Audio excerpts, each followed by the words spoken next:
What if you found yourself in the Jurassic Period, where everything around you is ready to kill you? Would you survive? This is a pleasant bedtime story, a story to listen to while working, or simply a relaxing tale.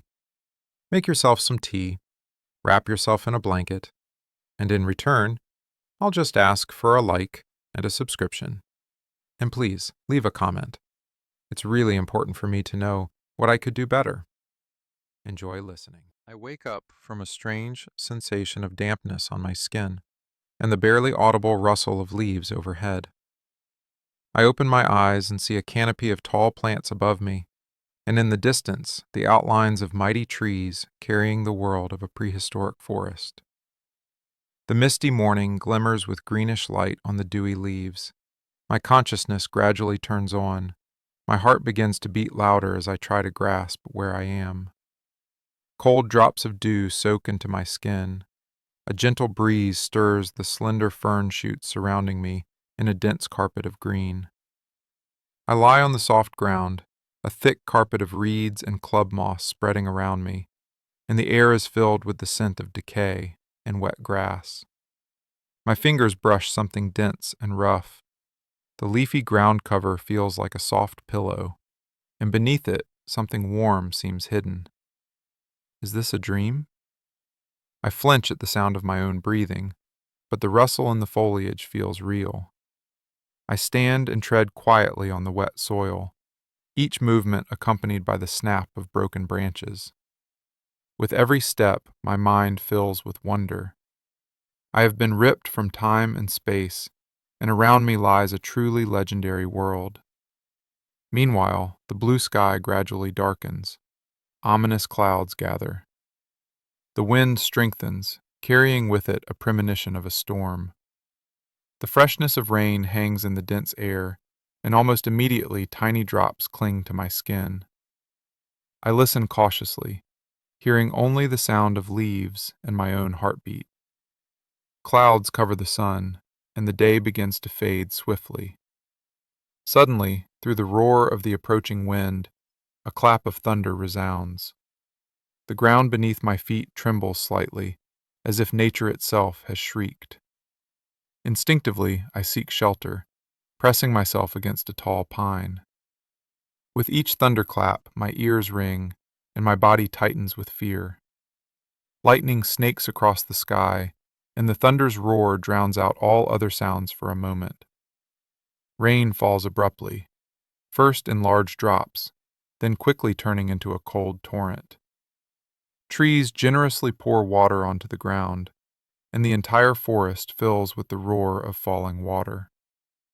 I rush to the nearest cliff by the river and hide in a small crevice at its base. There, I freeze for a moment, pressed against the damp stone, hands clasped over my head, feeling the rain hammering my shoulders and back. Under the cliff's protection, I feel somewhat safe, yet my gaze occasionally scans the surroundings. Has the crevice shielded me enough from the storm? And what else should I fear? The storm rages outside, but inside the cave niche a grim silence reigns. Even the rain sounds muted from here. Through the wet bark of the trees, the snapping of branches echoes, and somewhere in the distance, the call of a predator merges with the thunder.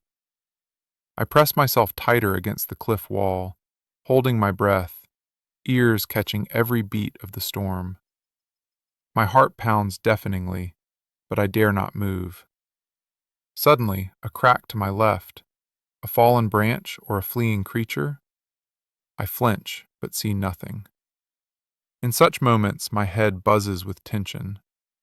I feel every cell of my body striving to detect the slightest change around me.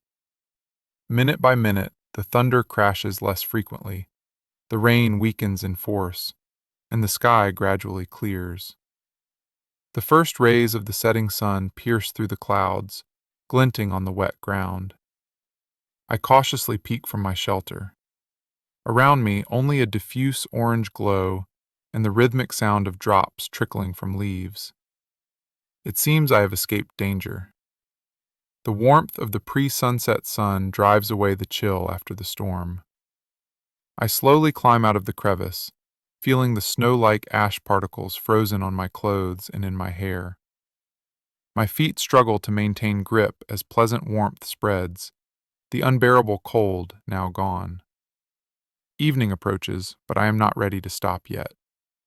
Exhausted and exhilarated, I continued descending toward the riverbank I had spotted from above. The water in the river has risen, and now murmurs faintly, like a gentle stream amidst the night's silence. I dip my palms into the frothy water, washing off ash and dirt. Its taste is fresh, like a sip of a forgotten dream. The river smells of purity and wildlife. It is my source of energy. Immediately my shoulders relax, and confidence returns to my chest. The forest around me has fallen into half-darkness again, but the first stars are already breaking through the sky. Night finds me weary, and I realize I need to find shelter. Walking along the bank, I search for any secluded spot. A large boulder at the water's edge seems perfect. Behind it, a small cave to shield from the night's possible chill. I cautiously approach, feeling the clearing with my hands. Something stirs nearby. A small creature darts into the bushes, and I startle. Habitually, I freeze, listening to its faint rustle in the underbrush. Around me, no sinister sounds, only the creak of branches and the river's flow. On my knees, I crawl under the overhanging rock, pressing my shoulders to the cold stone. The night is dark and full of sounds. Somewhere a distant reptilian predator shrieks, then a faint childlike squeak, like a tiny mammal. I cautiously peek. Near me, a small furry creature with large round eyes passes by, vanishing into the darkness like a ghost. Goosebumps run down my skin. The prehistoric forest has reminded me of its presence. The rock shields me from the damp wind and wandering eyes. I hug my knees, fragile silence enveloping me like a thick blanket. I inhale the scent of wet soil and damp pine. The very essence of nature is in this aroma. From afar comes the gentle murmur of the river and the whispers of dragonflies in the dark. I close my eyes for a few moments, trying to memorize the sounds around me. The rich bass of frogs' chorus, the light rustle of nocturnal grasses, the distant sharp echo of a predator's splash. My heart beats more evenly.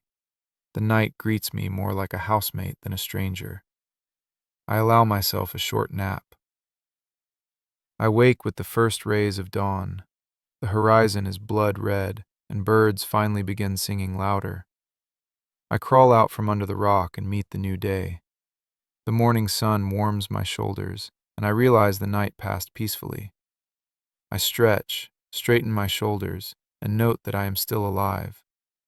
The riverbank glows with warm light, dew sparkling on leaves like diamonds, and the air is full of the promise of new life. Hunger returns gradually, but the first breath of morning invigorates my blood. I move again along the river. Down the slope, I encounter unexpected obstacles. Debris from fallen rocks, small water-filled pits. Perhaps another depression in the undergrowth hides something edible. I sit under a dried fern bush, observing. Small insects scurry, dragonflies fly, like a morning serenade. In the distance, the prolonged cry of a bird with a quivering tail echoes. I lie on the grass, opening my mouth to breathe in fresh air. The world around has awakened, and I am again part of this bustle. Soon, the river flows into a lake with a smooth surface. The water is clear, whispering softly of distant shores. I touch the water with delight. It is fresh and invigorating. Around the lake, hummocks and marshes smell of moss. I notice a group of diplodocuses near the water's edge. The giant, long-necked beauties dip their heads into the lake, drinking, and I freeze in awe. Their gray backs glisten in the morning light like ancient titans' armor. I slowly crawl closer to observe them, fully relaxed.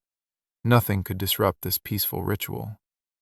Suddenly, One diplodocus lifts its head and casts a kind, curious gaze toward me. For a moment, our eyes meet across thousands of years. I hold my breath, unmoving. The passing cloud of dragons merely watches the small figure at the edge. A minute later, it dips its head into the water again, and I emerge on the shore, my heart filled with gentle serenity. This world overwhelms with its scale, yet captivates with its majestic beauty. I sit on a stone at the water's edge, allowing myself a brief rest, listening to the soft splash of water and the breathing of giants. The steps of drifting leaves cast soft shadows on the water, and the air is sweet with plant scents. At last, I feel a temporary calm, knowing my journey continues. Taking a deep breath, I realize I am still alive, and that says it all. This was a truly interesting and enjoyable bedtime story. What would happen if you were actually transported to the Jurassic period? Do you think you'd survive? Personally, I'd definitely be scared at every sound, but I hope you enjoyed it. Please like, subscribe, and comment if possible. If you're already asleep, sweet dreams. Good night.